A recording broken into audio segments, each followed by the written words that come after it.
Hello everyone, welcome to your another class of ETP. आज हम chapter 15 पढ़ रहे थे जिसमें facilities and infrastructure for establishing an enterprise था। इसके हम नेक्स्ट इंफ्रास्ट्रक्चर के डेवलपमेंट नेक्स्ट स्कीम्स क्या है ये हम देखते हैं। हम एक स्कीम ऑलरेडी देख चुके हैं जो गवर्नमेंट से रिलेटेड था। नेक्स्ट हम देखते हैं आगे क्या क्या स्कीम्स है। The second scheme is integrated infrastructural development scheme. इसका नाम है infrastructural integrated development scheme. This was launched in 1994 and meant for augmenting infrastructural facilities in rural and backward areas with linkages between agriculture and industry. The scheme covers centrally developed backward districts. The selection of IID also depended on proximity of road links, railheads, rail headwaters, power availability, etc. ये जो scheme था ये शुरू किया गया 1994 में and इसको शुरू किया गया था जो बैकवर्ड एरियाज है कंट्री में, इंडिया में जो बैकवर्ड एरियाज है उन सबको एंड जो एग्रीकल्चरल इंडस्ट्री है उसको इंडस्ट्री के साथ में जोड़ने के लिए इस स्कीम को शुरू किया गया। इस स्कीम में बहुत सारे ऐसे जो छोटे छोटे डेवलप बैकवर्ड डिस्ट्रिक्ट्स जो थे उन सबको डेवलप्ड स्टेट्स के साथ में या डेवलप्ड सेंट्रली डेवलप्ड प्लेसेस जो है उनके साथ में कनेक्ट करने के लिए शुरू किया गया। इसमें रोड लिंक्स के बारे में भी ध्यान दिया गया, rail, water supply, power supply, इन सब के बारे में ध्यान दिया गया ताकि छोटे एंटरप्रेन्योर्स इन सब से फायदा ले सके। इसके ऑब्जेक्टिव्स थे जिसमें सबसे selection of IID also was dependent on it and objectives क्या थे? The following are the main objectives of IID schemes. To establish minimum of 50 IID centers in rural and backward areas. हर छोटे छोटे backward areas में 50 IID centres बनाए, कम से कम 50 IID centres बनाया जाए ताकि उनको डेवलप्ड प्लेसेस के साथ में जोड़ा जा सके। Then to promote SSI and tiny units clusters with creation of employment and to develop exports. इसके बाद में एम्प्लॉयमेंट भी क्रिएट किया गया, छोटे छोटे ऐसे यूनिट्स लगाए गए जहां पे एम्प्लॉयमेंट क्रिएट किया जा सके। इस तरह के बिजनेसेस को प्रमोट किया गया और उनको फैसिलिटीज दी गई ताकि वहां पर एम्प्लॉयमेंट क्रिएट हो सके एंड जो एक्सपोर्ट्स जो है उसको डेवलप किया जा सके। इस पॉइंट पे भी इस स्कीम में ध्यान दिया गया। Then the third one is to promote stronger linkage in agricultural and industry. Agriculture industry में एग्रीकल्चर को इंडस्ट्री से जोड़ करके प्रमोट किया गया ताकि वो दोनों इंडस्ट्रीज आगे बढ़ सके। To provide common service facilities and technological backup services and common services, जो बहुत सारी ऐसी सर्विसेज है जो रूरल और बैकवर्ड एरियाज में नहीं पहुंचती थी उन सबको भी सप्लाई करने का काम किया गया। एंड टेक्नोलॉजी भी इसी तरह से, बहुत तरह से टेक्नोलॉजी ऐसी थी जो रूरल एरियाज में नहीं पहुंच पाती थी, तो उनको किस तरह से रूरल एरिया में पहुंचाया जाए इस पर पे कॉन्सेंट्रेट किया गया इस स्कीम के अंदर। Then the next is to create infrastructural facilities like water, power, telecommunication in new industrial areas. इसके बाद में नए इंडस्ट्रियल एरियाज में वाटर सप्लाई का होना या टेलीकम्युनिकेशन होना ये जो बहुत मुश्किल होता था, उनके लिए जो भी इंफ्रास्ट्रक्चर चाहिए होती है उसके ऊपर भी कॉन्सेंट्रेट किया गया था इस नए स्कीम में। Then again we are having another scheme which is known as small industry clusters. And वो किससे related था? Some types of industries have a tendency to grow in concentrated locations, later regarded as important centers due to easy availability of raw material, trained artisans, and proximity of market. These specific locations are used as brand names for the product. कुछ ऐसे industries भी होती है जो वो particular location के लिए ही concentrated होती है, इनको पता किया गया। उसके बाद में वहां इंपॉर्टेंट सेंटर्स बनाए गए, जैसे कि कुछ जगह होती है जहां वो रॉ मटेरियल मिलना आसान होता है, ट्रेंड आर्टिशंस का मिलना भी इजी हो जाता है, फिर वहां से मार्केट तक पहुंचाना, तो इस तरह के लोकेशंस को बनाया गया एंड उनको एक ब्रांड नेम दिया गया प्रोडक्ट को ताकि वो बहुत अच्छे से आगे बढ़ सके। An industry cluster is defined as a sectoral and geographical concentration of enterprise.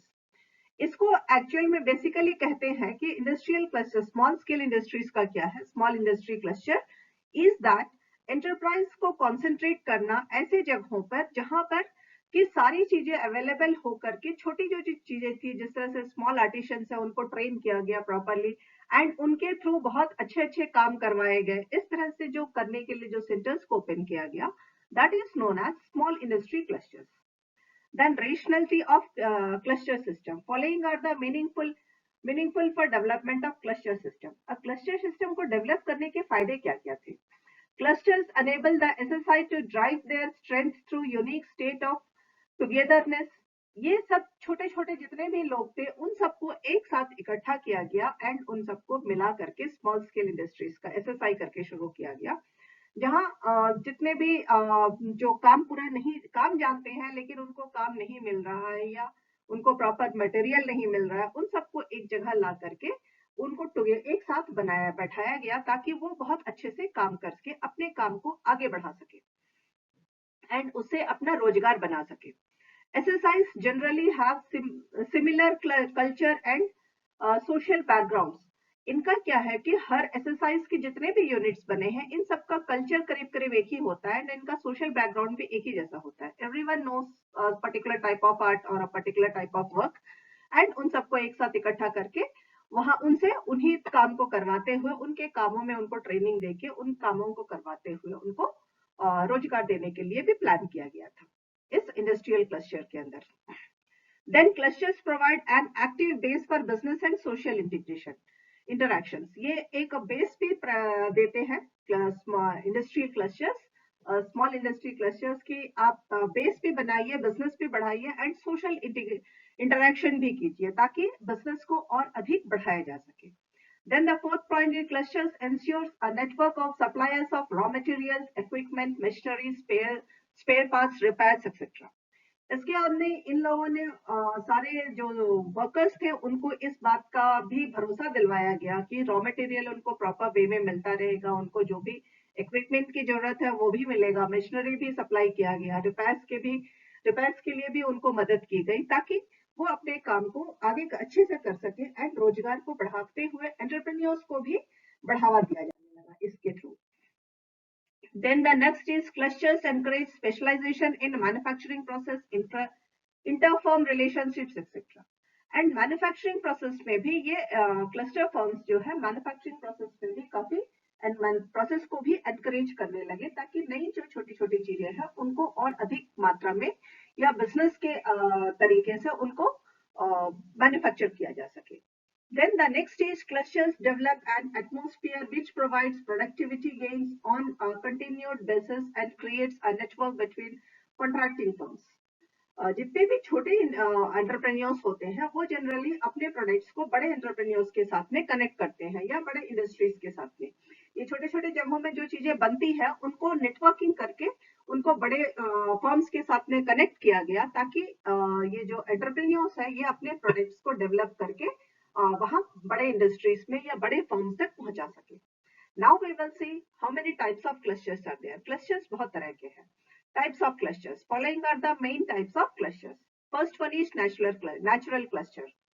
These are grown spontaneously and not on policy of framework of government. Institutional development is also not available. These clusters have normally emerged for products produced in traditional manner which have no exposure to technological changes, designs and manufacturing. Natural clusters ऐसे वाले points है जो बड़े बड़े ना तो ये अपने आप ही बन गए हैं, इनका ग्रोथ जो हुआ है अपने आप हुआ है, इनको ना तो कोई गवर्नमेंट पॉलिसीज के तहत आते थे ये या ना तो कोई गवर्नमेंट इनका फ्रेमवर्क था। इसी तरह से इनको कोई इंडस्ट्रियल इंस्टीट्यूशनल डेवलपमेंट भी इनको मालूम नहीं, अवेलेबल नहीं थी इनके पास में। इस तरह के क्लस्टर्स जो है ट्रेडिशनल तरीके से जो काम किया जाता है या ट्रेडिशनल तरीके से जिन चीजों को बनाया जाता है ये उसी तरह से काम करते हैं एंड इनको ना तो टेक्नोलॉजी के बारे में मालूम है, ना नए डिजाइन के बारे में जानते हैं, ना नए मैन्युफैक्चरिंग प्रोसेस के बारे में। ये ट्रेडिशनली कुछ चीजें जो ट्रेडिशनली प्रोसेस होकर के बनती थी उसी तरह से बनाते हैं। इस तरह के क्लस्टर्स को हम नेचुरल क्लस्टर्स कहते हैं। Next is induced clusters. These are set by government or other agencies through the creation of infrastructure which is accompanied by a range of technical services. ये क्या है, गवर्नमेंट के थ्रू एजेंसीज, गवर्नमेंट ने different agencies को बनाया, उनके through इस तरह के इंफ्रास्ट्रक्चर को बनाया, तैयार किया गया जिसमें अलग अलग तरह के टेक्निकल सर्विसेज भी होती है। इस तरह से यहाँ पे नया प्रोडक्शन जो है वो इस तरह से शुरू किया गया। ये जो सर्विसेज है गवर्नमेंट के अलग अलग स्कीम्स थे, यहाँ पे जो वर्कर्स है उनको ट्रेन किया जाता है प्रॉपरली, फिर उनको उस तरह के टेक्निकल सर्विसेज दी जाती है, इंफ्रास्ट्रक्चर पूरा बैठाया जाता है, उसी के अकॉर्डिंगली ये काम करते हैं। एंड नेचुरल क्लस्टर में ऐसा कुछ नहीं होता है। नेचुरल क्लस्टर में जो ट्रेडिशनल तरीके से जिस तरह से काम पहले किया जाता था उसी तरह से काम करते हैं। They don't have any technical support, उनका गवर्नमेंट के पास से उनको कोई सपोर्ट नहीं रहता है, and they even don't have any design also, उनको कोई स्पेशल डिजाइन नहीं। जो सदियों से जिस तरह से वो अपना मैन्युफैक्चरिंग करते थे उसी तरह से करते हैं। But the thing is in सबको एक जगह लाया गया, ये आपस में एक साथ जुड़े, एंड उसके बाद में एक ट्रेडिशनल तरीके से काम मैन्युफैक्चरिंग करते हुए, जैसे बहुत सारे आर्टिशंस होते हैं, या हम लोग इसका बहुत छोटा सा एग्जांपल ले सकते हैं, अपने जो ट्रेडिशनली बनने वाले प्रिकल्स है या कुछ ट्रेडिशनली बनने वाली वस्तुएं हैं जिनको उसी तरह से बनाते हैं, जो मशीनरी का इस्तेमाल नहीं करते, एंड उसको यूज करते हुए अपने प्रोडक्ट को आगे बढ़ाते हैं। इसके बाद में नेक्स्ट हमारा है इंडस्ट्रियल ग्रोथ सेंटर स्कीम। और क्लस्टर्स के बाद पे we are coming to industrial growth. अब धीरे धीरे ग्रोथ कैसे होने लगा। This scheme was launched in 1990 to promote the industries in backward areas. The prerequisites for the location of industry is such that its sphere of influence should cover an area of 600 to 800 hectares. The objective of these schemes are to provide best possible infrastructure facilities and to avoid institutional finances and to avoid incentives. Industrial growth centre scheme, ये एक नया scheme शुरू किया गया था 1990 में, जिसके तहत रूरल एरियाज में जो भी इंडस्ट्रीज, बैकवर्ड एरियाज में जो इंडस्ट्रीज बनी हुई है उनको लोकेट करके उनको रीलोकेट किया गया, एंड उनको अच्छे से इन्फ्लुएंस, उनको बड़ा बनाया गया। एंड इनका जो एरिया था 600 से 800 हेक्टर्स के अंदर में जो इंडस्ट्रीज डेवलप हो रही है उनको कॉन्सेंट्रेट किया गया था। एंड इनका इस स्कीम का मुख्य उद्देश्य क्या था कि बेस्ट पॉसिबल इंफ्रास्ट्रक्चर फैसिलिटीज इनको दिए जाए। इंडस्ट्रियल फाइनेंस से जो इंस्टीट्यूशनल फाइनेंस लेकर के जो बहुत मुश्किल से इनका बिजनेस चलता है, जहाँ पे बहुत तरह की प्रॉब्लम्स होती है, उनको हटाया गया, and to avoid incentives also. इन सबको अवॉइड करके बैकग्राउंड एरियाज में जो है उसको बढ़ावा देने के लिए इस स्कीम की शुरुआत की गई। Then we are having another scheme which is export processing zone.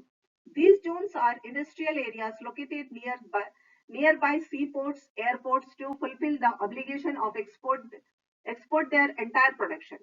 As an important export promotional measures, government will extend some relaxations time to time and provide special incentives for companies to undertake manufacture of export items. Export promotion zones in India are the Kandla Free Trade Zone, the Satluj Electronic Processing Zone, the Falta Zone, Exports Zone, and Chennai Export Processing Zone, Cochin Export Processing Zone, Visakhapatnam Export Processing Zone, Noida Export Processing Zone. Export processing zones जो है अधिकतर सी area, सी ports पे या airports के पास में बनाए गए, जिससे कि वो एक्सपोर्ट की जो भी फुलफिल कर सके, एक्सपोर्ट की जो भी प्रोडक्शन के बाद में एंटायर पूरी की पूरी प्रोडक्शन को वो एक्सपोर्ट कर सके। एंड उनको टाइम टाइम पे काफी तरह से रिलैक्सेशन, अलग अलग तरह के इंसेंटिव्स गवर्नमेंट से मिलने लगे, अलग अलग रिलैक्सेशन भी दिए गए। जो main export promotion zones India में है वो कुल मिलाकर के हमारे पास 7 है, जिनके नाम यहाँ मैंने पहले ही आपको बता दिए हैं। You have to go through them and you have to keep reminding all the 7 export zones. Thank you girls. इस वीडियो के लिए इतना ही। नेक्स्ट वीडियो में हम इसके आगे का देखते हैं।